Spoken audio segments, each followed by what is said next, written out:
Euristeo estaba enfadadísimo. Le había planteado 4 trabajos a Hércules que le habían parecido absolutamente imposibles los 4, y Hércules los había superado uno detrás de otro. El león de Nemea, la hidra de Lerna, la cierva de Cerinea, el jabalí de Erimanto. Había demostrado fuerza, había demostrado inteligencia, paciencia, perseverancia. ¿Qué le podía plantear para el siguiente? Así que Euristeo decidió que le iba a humillar y le iba a plantear un trabajo que fuese absolutamente degradante. Iba a tener que limpiar, pero limpiar de verdad. Y los que piensen que limpiar es algo enriquecedor, gratificante y no sé cuántas cosas más, es porque no se han visto en una como aquella.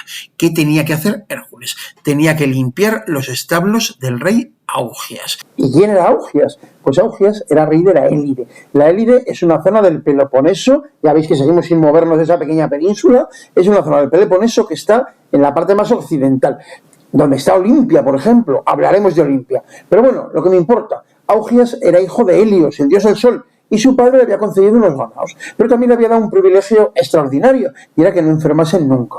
Y no solo eso, sino que los toros que le había regalado Helios, su padre, defendían el resto de los ganados, así que tampoco sufrían bajas por las fieras de los alrededores. Esto era un chollo, se mire por donde se mire. Aquellos ganados se habían ido multiplicando, de forma que eran los más grandes de Grecia. Eso sí, no había limpiado los establos nunca. ¿Os podéis imaginar la inmensidad de aquellos establos? Era algo tremendo y estaban increíblemente sucios, tanto que el estiércol de aquellos ganados hacía que las tierras de los alrededores estuvieran volviendo casi estériles.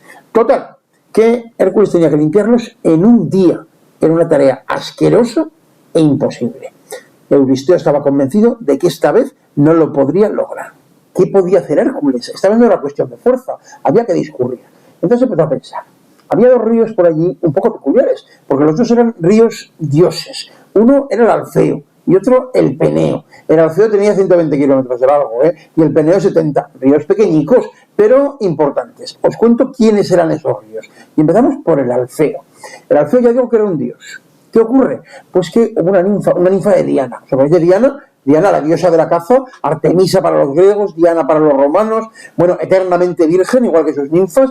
Bueno, pues tenía una ninfa, que era Aretusa, que también había prometido ser virgen para siempre, y se bañó en el río Alfeo. Entonces, Alfeo, el dios, se enamoró de ella. Pero claro, cuando intentó algo, Aretusa reaccionó y huyó. Entonces, la diosa que hizo, la convirtió también en una corriente de agua y pasó por el mar y llegó hasta Sicilia, llegó hasta un sitio muy especial, que es Siracusa. Siracusa es una ciudad maravillosa, absolutamente increíble. Ya sabéis que los griegos se extienden tanto hacia Turquía como hacia la parte occidental del Mediterráneo, hacia el sur de Italia y hacia Sicilia y hasta España también. Pero algunas de las ciudades griegas más impresionantes que se conservan están en Sicilia, y una de ellas, la que más, es Siracusa. Bueno, pues Siracusa tiene una pequeña islica, se llama Ortigia, y allí hay un manantial de agua dulce, que es la fuente Aretusa, porque se supone que es la fuente en la que convirtió Diana a la ninfa para huir del dios Alfeo. Alfeo no se resignó. Entonces cuentan que las aguas de Alfeo atraviesan el Mediterráneo y llegan hasta la fuente. Y decían los antiguos, decía Estrabón, que cuando echabas algo al río Alfeo aparecía en la fuente Aretusa, que si echabas una copa al Alfeo, pues aparecía mucho más allá en la fuente de Sicilia. Hoy la fuente Aretusa sigue estando allí, es una fuente de agua dulce a la orilla del mar, con papiros, un lugar realmente magnífico. En cuanto al otro río, Peneo, también era un dios río, uno de los 3000 dioses río, que eran hijos de Océano y Tetis, el mar. Total, que Peneo tiene muchas historias, y hablaremos de alguna de ellas después, pero una que a mí me encanta, es que era el padre de Dafne. A ver, tuvo varios hijos e hijas, pero uno de ellos fue una ninfa, que era Dafne. Bueno, ¿qué pasó con Dafne? Resulta que Eros Cupido, el dios del amor, que es el más peligroso de todos, sin ninguna duda, bueno, pues Eros estaba enfadado con Apolo, porque Apolo se había reído de él, diciendo que como arquero, pues era así flojillo. Total, que Eros estaba enfadado y le mandó al dios Apolo una flecha de oro. Entonces, cuando le mandó esa flecha de oro, se enamoró perdidamente de Dafne. Pero Dafne no quería saber nada de él, así que Apolo empezó a perseguirla. Hasta que Dafne pidió ayuda a los dioses. Y en el momento en que Apolo la tocó, Dafne se convirtió en un laurel. De hecho, la palabra Dafne significa eso, laurel. Nadie lo ha representado mejor que lo hizo el joven Bernini. Bernini era un adolescente a principios del siglo XVII, trabajaba en aquel momento para el cardenal Scipione Borghese, sobrino de Papa, de Paulo V Borghese, un obseso del coleccionismo, absolutamente.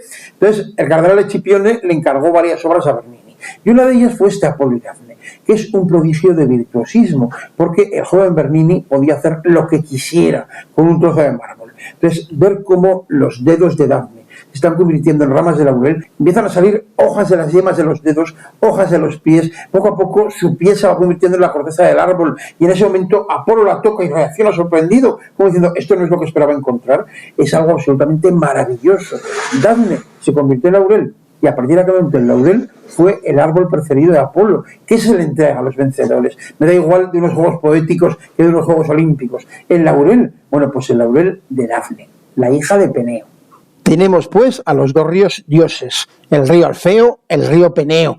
¿Y qué necesitamos? Necesitamos agua, ¿no?, para limpiar los establos de Augias, pero mucha agua. ¿Qué tuvo que hacer Hércules? Desviar aquellos ríos. Construyó un canal y lo dirigió directamente al interior de los establos. ¿Qué pasó? Pues que lógicamente el agua se llevó aquella inmensa cantidad de toneladas de estiércol, con lo cual Hércules había logrado vencer. Pero claro, él había llegado a un pacto con Augias, y es, si yo consigo hacerlo, si te limpio los establos, tú me das una parte de tus ganados. La verdad es que Hércules le había hecho una trampilla. O sea, no le había dicho que él era uno de los trabajos que tenía que hacer. Entonces, simplemente se le presentó, se le ofreció y dijo, oye, yo te limpio los establos y a cambio me quedo con un 10% de tus ganados. Entonces, en principio se lo ofreció como una transacción, absolutamente. Pero claro, Augias se enteró, porque al final todo aquello es un patio de vecinos, y Augias se enteró, se lo tomó fatal y no le quiso pagar. De hecho, le dijo que, oye, tú no has hecho el trabajo, los que lo han hecho son los ríos, con lo cual a mí no vengas con rollos. Ahí empezaron una larga serie de guerras entre Hércules y Augias, pero eso lo dejamos para otro día. Luego también se enteró Euristeo y también le sentó fatal, pero bueno, eso es otro tema. Por cierto, se dice que para celebrar el triunfo de Hércules nacieron los Juegos Olímpicos. Al fin y al cabo, el río Alfeo pasa por Olimpia, el santuario de Zeus, donde está el templo de Zeus olímpico, magnífico, en cuyo interior estaba una de las 7 maravillas del mundo antiguo, la estatua criselefantina de Zeus, o sea, de oro y marfil, algo absolutamente extraordinario que por supuesto no conservamos. Conservamos algunos restos importantes del templo y sobre todo de la decoración de los frontones, o sea, los triángulos que hay encima de las fachadas, donde se cuentan historias que nos interesan. Por ejemplo, la historia de la boda de Pirito e Hipodamia. ¿Os acordáis? El follón que habían montado allí los centauros. En el capítulo dedicado al jabalí de Erimanto os lo contamos. Bueno, pues allí nació aquella rivalidad entre lapitas y centauros, los que aparecen luchando en algunas de las metopas del Partenón, de las que también hablábamos en ese capítulo. Bueno, pues ya digo, tenemos el templo de Zeus olímpico y tenemos esa leyenda, esa historia que cuenta que los Juegos Olímpicos nacieron para celebrar que Hércules había conseguido limpiar los establos de Augias, sobre todo con su cabecita, con su ingenio. No hace falta que os cuente cómo le sentó aquello a Euristeo, ¿no? Estaba el pobre hombre que ya no sabía qué hacer. De todas formas, en el próximo capítulo os contamos más historias.